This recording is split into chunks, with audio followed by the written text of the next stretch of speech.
మన తండ్రి అయిన దేవుని యొద్ద నుండి, ప్రభు అయిన యేసుక్రీస్తు వారి యొద్ద నుండి కృపా సమాధానములు మీ అందరికీ కలుగును గాక. ఆమేన్.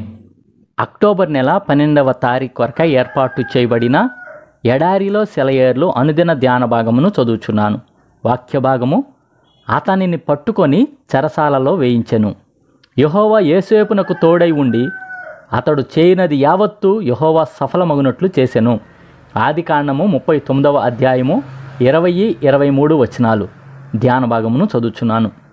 మనం దేవుణ్ణి సేవించేటప్పుడు ఆయన మనలను చెరసాలకు పంపించి మనతో పాటు ఆయన కూడా వస్తే ఆ చెరసాల అంత ధన్యకరమైన స్థలం మరొకటి లేదు.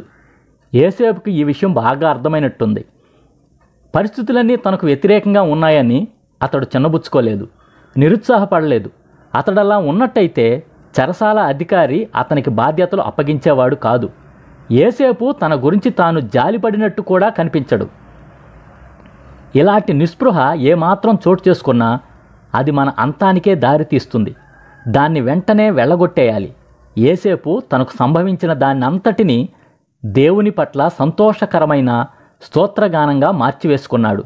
అందుకనే చెరసాల అధిపతి యోసేపుకు బాధ్యతలు అప్పగించాడు. యేసు ప్రభువా, చెరసాలలో నేను బందీనైనప్పుడు నాలోని నిరీక్షణ తరిగిపోనీయకు. నా సంతోషాన్ని సమృద్ధిగా పొంగి పొరలేలా చెయ్యి. చెరసాలలో నా ద్వారా నీ పనిని అభివృద్ధి చెయ్యి. అక్కడ కూడా నన్ను స్వతంత్రుణ్ణి చెయ్యి. పంజరంలోని పక్షిని నేను, చెరలోంచి పాటలు పాడతాను. నన్నక్కడ ఉంచిన దేవుని కీర్తిస్తాను. నాకు దిగులే లేదు. నేనక్కడ ఉండాలని దేవుని అభీష్టం. నా పంజరం నన్ను బంధించింది. బయట ప్రపంచంలోకి ఎగిరిపోలేను. నేను బందీనైనా నా ఆత్మ స్వతంత్రమే. చెరసాల గోడలు ఆపలేవు ఎగిరిపోయే ఆత్మ విహంగాన్ని. చీకటిని, వేదనను ప్రేమించడం నేర్చుకున్నాను. ఎందుకంటే అక్కడ దేవుని వదనాన్ని చూడగలుగుతున్నాను. ఇదే ఈ దినమునకై ఏర్పాటు చేయబడిన ఎడారిలో సెలయేర్లు అనుదిన ధ్యాన భాగము. సమస్త జ్ఞానమునకు మించిన దేవుని కృపా సమాధానము ప్రభు అయిన యేసుక్రీస్తు వలన మీ హృదయములకు, మీ తలంపులకు కావలి ఉండును గాక. ఆమేన్. ప్రార్థన. పరిశుద్ధుడా, ప్రేమ కలిగిన తండ్రి, జీవం కలిగిన దేవా, మా కొరకు ఇచ్చిన మరి యొక్క అద్భుతమైన వర్తమానం బట్టి నీకు వందనములు, స్తోత్రం చెల్లించుకుంటున్నాం తండ్రి. యేసేపు ఏ విధంగా చెరసాల్లో ఉన్నప్పటికీ, ఎలాంటి కష్టాల్లో, ఇబ్బందులు ఉన్నప్పటికీ నిరాశపడలేదు, నిస్పృహ చెందలేదు. అదేవిధంగా మేము కూడా ఉన్నామని నువ్వు కోరుకుంటున్నావు ప్రభువా. అవును తండ్రి దేవా, మేము కూడా ప్రభువా కష్టాలు ఉన్నప్పుడు, శ్రమలో ఉన్నప్పుడు, శోధనలో ఉన్నప్పుడు ప్రభువా ఏమాత్రం కూడా తండ్రి కలత చెందకుండా, కలవరపడకుండా, నిరుత్సాహపడకుండా ఉండేట్లుగా సహాయం చేయండి అయ్యా. ఈ సమయంలో ఎవరెవరైతే ప్రభువా ఇలాంటి స్థితిలో ఉన్నారో ప్రభువా, యేసేపుని మాదిరిగా తీసుకొని తండ్రి నీ సన్నిధిలో ఆనందించి సంతోషించేట్లుగా సహాయం చేయండి అయ్యా. నిరుత్సాహానికి ఏమాత్రం చోటివ్వకుండేట్లుగా నీ బిడ్డల్ని బలపరచండి అయ్యా.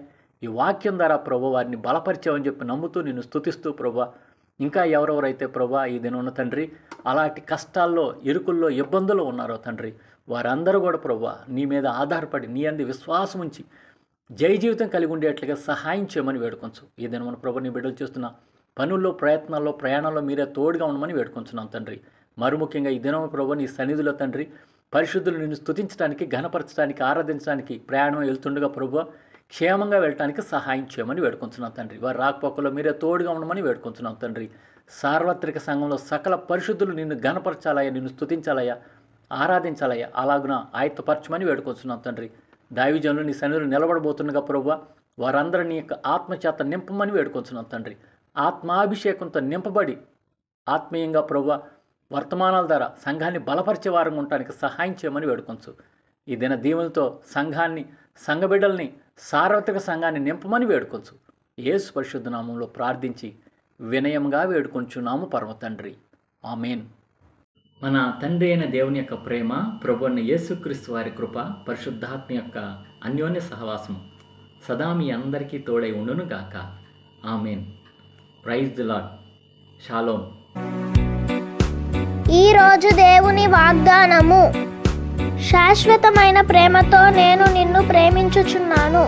ఇర్మియా 31వ అధ్యాయము 3వ వచనము.